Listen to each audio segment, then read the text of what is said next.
Bismillahirrahmanirrahim. Waltakum minkum ummatun yad'una ilal khairi wa ya'muruna bil ma'rufi wa yanhauna 'anil munkar. Alhamdulillah wassalatu wassalamu ala rasulillah ma ba'd. Allah berfirman, wajahidu bi amwalikum wa anfusikum. Berjuanglah kalian, berjihadlah kalian melalui hartamu dan dirimu. Hampir semua ayat-ayat berjuangan dan pengorbanan itu dimulai dengan bi amwalikum, harta kalian, harta kalian. Saya mengajak secara praktis dan kami sudah buktikan. Rp1.000 itu bisa luar biasa dahsyat. Bisa beli mobil, bisa buat kuburan, ya, bisa membangun masjid. Uang 1.000. Mari kita satukan uang 1.000 kita. Nanti kami jemput. Di rekening ini insya Allah bisa kita buat. Di rekening ini insya Allah kita buat sebuah kekuatan umat dengan Rp1.000. Rp1.000 dahsyat. Assalamualaikum warahmatullahi wabarakatuh. Kita mengambil babul adab, bab tentang, saya membahas kitab adab, tapi tetap di potongannya kitab Riyadhus Shalihin. Kita akan menemukan nanti di sana ada 10 bab yang ditulis oleh Imam An-Nawawi. Ini 10 bab tentang adab. Satu soal saja, soal makanan dan minuman. Beliau mendaftarkan kurang lebih 50 hadis dari 10 bab itu. Insya Allah yang akan kita ingat-ingatkan, Pak, ya, ingat-ingatkan, karena kita sudah sering membahas kitab-kitab besar seperti Kitab Tauhid, misalnya syarah kitab Fathul Majid, kitab Riyadhus Shalihin, kitab Arba'in An-Nawawi, kitab Bulughul Maram, kitab Subulus Salam, dan berbagai kitab-kitab lainnya menyangkut tentang akidah, menyangkut tentang ibadah. Tetapi untuk kali ini kaitannya pembahasan ini ke akhlak keseharian. Akhlak keseharian yang bisa kita lihat, kita bisa ukur dengan sehari-hari, Pak. Penting kita tahu ini karena jangan-jangan akidah tauhid kita bagus sekali, tapi ketika kita mempraktekkan pada sesuatu yang kecil, kita gagal. Contoh di soal menyikapi makanan, cara kita minum masih tidak beradab. Ada minum dengan tangan kiri, masih ada minum dengan ditiup di gelas. Dan yang paling musibah dicelah makanan. Yang paling musibah lagi kalau dicelah makanan habis tapi malah dibungkus lagi. Itu sadis betul itu. Sudah mencelah nikmat tapi malah diambil nikmat itu dengan tidak halal. Jadi saya mohon Bapak Ibu saudara sekalian, tapi yang hadir malam hari ini berdoa kepada Allah dan minta tolong, kasih tahu kita punya tangan itu. Kasih tahu kita punya tangan. Tangan,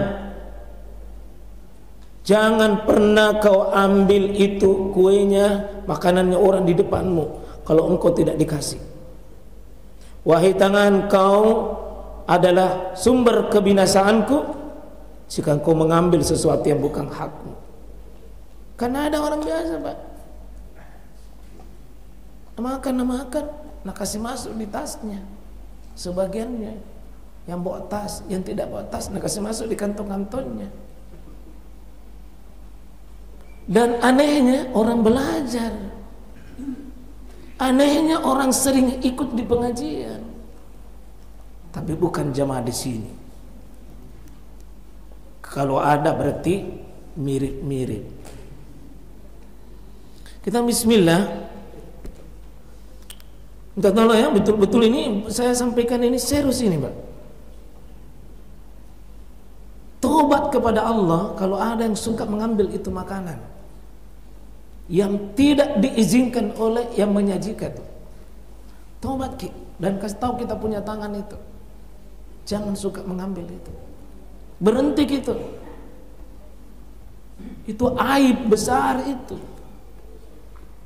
Jangan ambil. Kan tidak seberapa nilainya juga. Itu. Baik, saya membaca dulu hadis yang pertama dari kurang lebih 50 hadis lebih tentang adab makan dan minum, yang intinya dibagi 3, Pak. Sebelum makan, pada saat makan, sesudah makan. Itu kita mau lulus itu. Sebelum makan ini intinya, tadi saya sudah membacakan muqaddimah, ya ayuhan nas, wahai manusia. Kita diingatkan 6 kali dalam Al-Qur'an. 6 kali dalam Al-Qur'an tentang perintah makan kulu halalan thayyiban. Halal lagi baik. Halal lagi baik, halal lagi baik. Jadi prinsip ya ayuhan nas, makan. Makanan itu halal lagi baik. Jadi prinsip syarat makanan itu yang halal. Halal berarti standarnya syariat. Standarnya syariat. Karena halal dan haram itu adalah syariat itu yang menetapkan. Adapun baik, standarnya adalah sesuai dengan diri dan makanan itu dengan kita. Hubungan, dan ini bisa jadi yang ada baik bagi saya tapi belum tentu Bapak tidak baik. Iya. Orang yang ada orang butuh makanan coto, ada orang tidak coto-coto. Iya. Tidak, dia halal tapi tidak baik.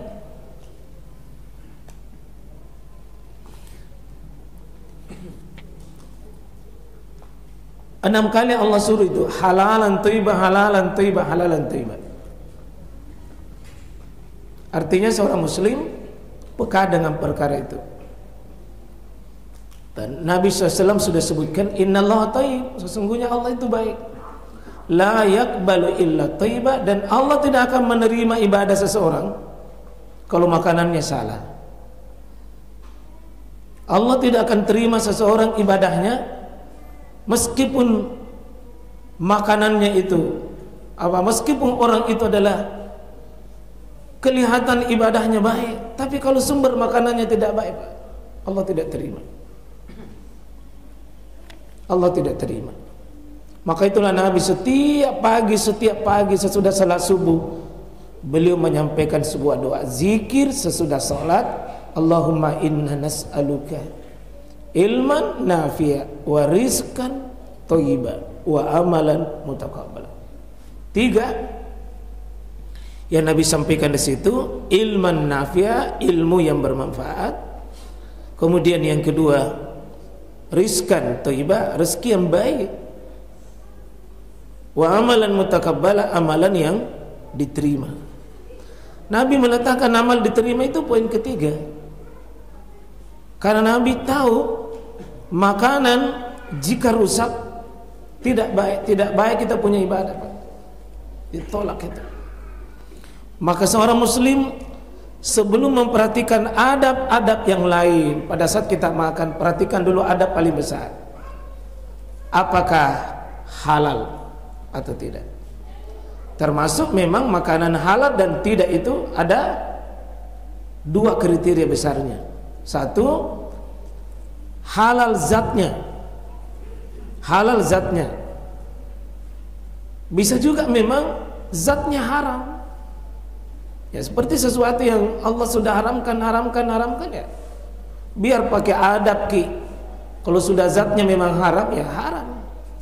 Seperti hurrimat alaikumul maitata waddama wa lahmal khinzir wa ma uhilla bihi li ghairillah. Ya biar pakai adab itu, Pak. Kalau memang bangkai atau sesuatu yang diharamkan, ya biar pakai adab, tidak bisa. Sudah tertolak dengan sendirinya.